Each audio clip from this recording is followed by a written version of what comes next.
Hey you guys, it's your girl Dodge coming back to you from Real Takes. Today I'll be doing a review to the movie titled The Strangers Pray at Night.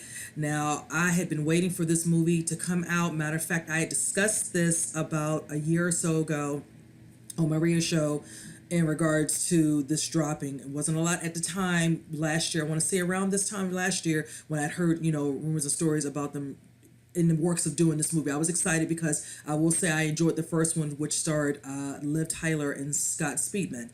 I love the premise of, them being in a home, secluded, no one else around, unbeknownst to them, and it's these three psychopaths. Of course, you have your doll face, you have your pinup girl, and you have your man in the mask, and all they can do is wreak havoc, basically tormenting them, all the while tormenting them, but in the end wanting to kill them. Just see how far they could take it with them in the fear factor part. Hence, 10 years later, we're now with The Strangers Pray at Night. Now, I was excited to hear about this. Wasn't sure at first who was cast, but then when I found out Christina Hendricks, who plays the mother, and then, of course, Martin Henderson, who plays the father. She's Cindy. Her husband, if I'm not mistaken, I cannot remember his name. I'm trying to remember. It is Mike.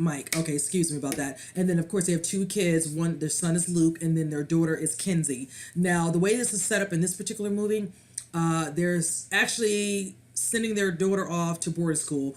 This is where a little bit of a storyline comes into play because it shows that she's kind of rebelling, doesn't want to listen to all that. They've done everything they can, and they're like, this is the last resort. Now, she doesn't want to go. She's kind of, having a little tantrum with her and all that, giving mom and dad a lot more mom, a lot of mouth than anything, and of course the son Luke, he has his feelings about it. You're taking advantage, you want attention, this, well, you got it, whatever. Hence, in the midst of them taking her away to boarding school. Now they're en route to take her to stay overnight with they call him Uncle Marvin in the movie. And let me just put this out here. I'm going to be honest with you, and I'll note this in my subject line. This is definitely going to be really spoiler. Not really a lot to spoil on this, but I'm just being honest. I just don't need to say spoiler free because there's nothing in here, honestly, that's worth spoiling. But I will just kind of just go throughout, just kind of tell you my whole feelings about this. So as I'm speaking, I might say some stuff, so I'm just going to go ahead and say it is spoiler. So if you don't want to listen to me from here on out, then you just need to go ahead and leave this video. So with that said, they are traveling to stay over at Uncle Marvin. He's left keys for his Cindy. I'm assuming this must be her uncle, and they go to pick them up, and they're staying in some sort of mobile park home area, residence area.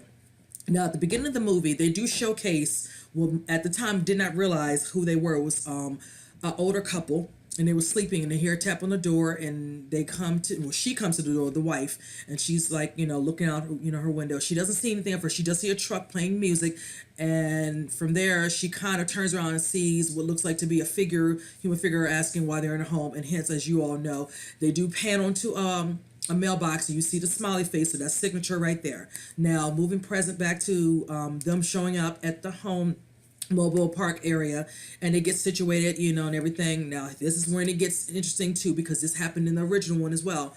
A girl comes up to the door, knocks on the door, and she asks, is Tamara there? And of course, at this time, Cindy, played by Christina Hendricks, she says, no, sorry, there's no one here by that name, so she doesn't think anything of it. She thinks she lives in the area and all that. Then, of course, them trying to get situated, want to play games, and kind of, bond, even though their daughter, Kenzie, really doesn't want to do this. She hates because they're the reason they're there, and she's really just Debbie Downer about the whole situation, they're being a teen and all. So again, they decide, she kind of gets disgusted. She doesn't want to be in it. She doesn't play, cards. She decides to leave. So from there, they ask Luke to go and talk to his sister. He goes, and at that moment, it's just the husband and wife in there. And of course, the girl shows up again. And by that time, her husband answers the phone. She's like, I'm creeped out, where are the kids, whatever, and all that. So they go to one of the mobile parks, notices it, the door is open, goes in there, unbeknownst to them, it is actually Uncle Marvin's, mobile park, whatever, and all. He, has been killed. And the way that particular scene looks is very graphic.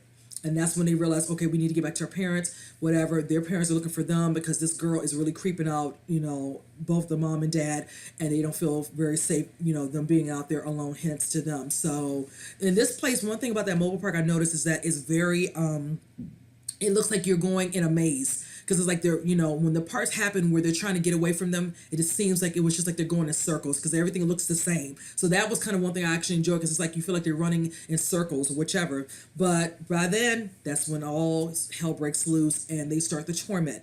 Like I said, the pinup girl, Dollface, and the man in the mask. Now I can tell you, the Dollface, she was the most creepiest out of all of them. The pinup girl really did nothing for me in this movie.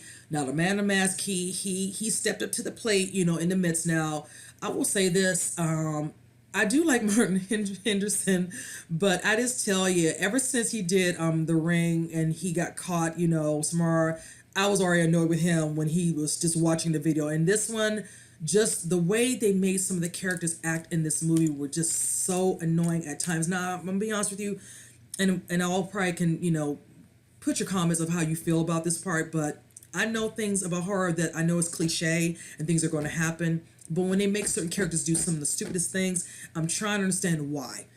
Can they have some sort of smarts? Now, if you feel like the person or the bad guy is going to get upper hand and fine, I can go with that. But when they make them have senseless judgment in certain situations, I just can't get behind it. And the amount of us in that theater were just like, come on, are you serious? Are you really going to do that? Whichever, hits. And it wasn't like it's a climax or a build up to something that's getting ready to happen, whatever. Just simple stuff, having the weapon and then forgetting the weapon, deciding to leave one of them here. You stay here. I'm going to go get help. I'm fast. Okay. You need to stay together, because the whole time you're trying to get something, he or she is there. It is what it is. Now, the sad part is Christina doesn't last long in this movie. Mama's out early. Dad eventually is not far behind. And it's just like, the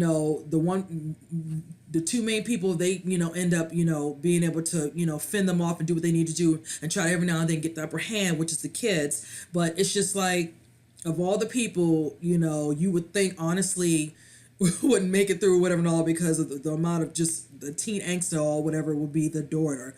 But, she rose to the occasion. It's almost like the crying, I could only cry so much. It's like, get the backbone, please. I was just like really becoming annoyed, like, girl, please, all the crying and the loudness. And that was another thing, constantly being so loud. If you're trying not to be seen, you don't want to be heard. And I'm just like, why are you keep crying, whatever and all that? And then she's trying to cover her mouth. So it's like, okay, finally she's kind of getting a hit, because if they hear you, because the pinup girl and the Dollface, they were always, in the midst of getting out there on the ground. Now, the man in the mask, he was always most of the time in the truck. Now, granted, he did come out, and there's scenes, if you saw in the trailer, where he ends up in some sort of pool club with the son played, whose name is Luke in the movie, and he puts up a good fight. It was enjoyable, whichever and all that.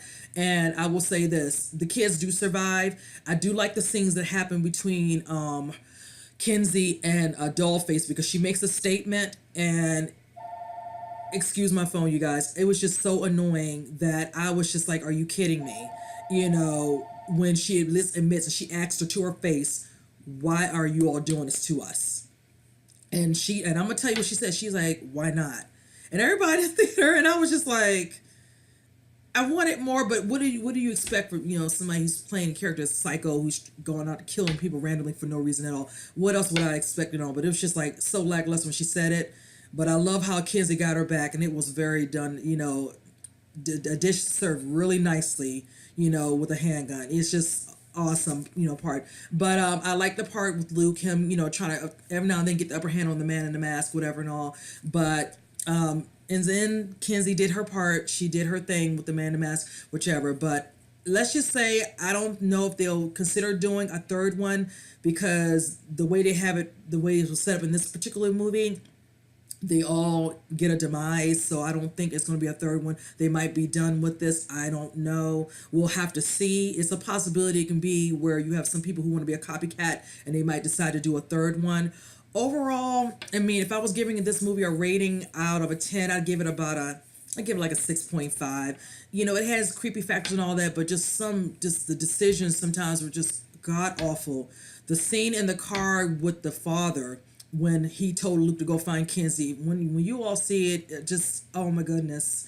And the amount of laughter in the theater was just like, oh my gosh, I just could shake my head. It was just not good, and I just hate that Christina Hendricks couldn't really put up a better fight, that she wasn't even in the movie that long. I really wanted her to at least have a couple, moments where she got, got a little bit above an upper hand with, one of the crazies in the movie. But whichever. You almost see that she had like a, on screen, 5 minute little scene, and then they just, got rid of her that fast. But that's how it happens in movies like this with horror. You think a certain person might make it halfway through the movie. Sometimes they don't, they're the first one to go.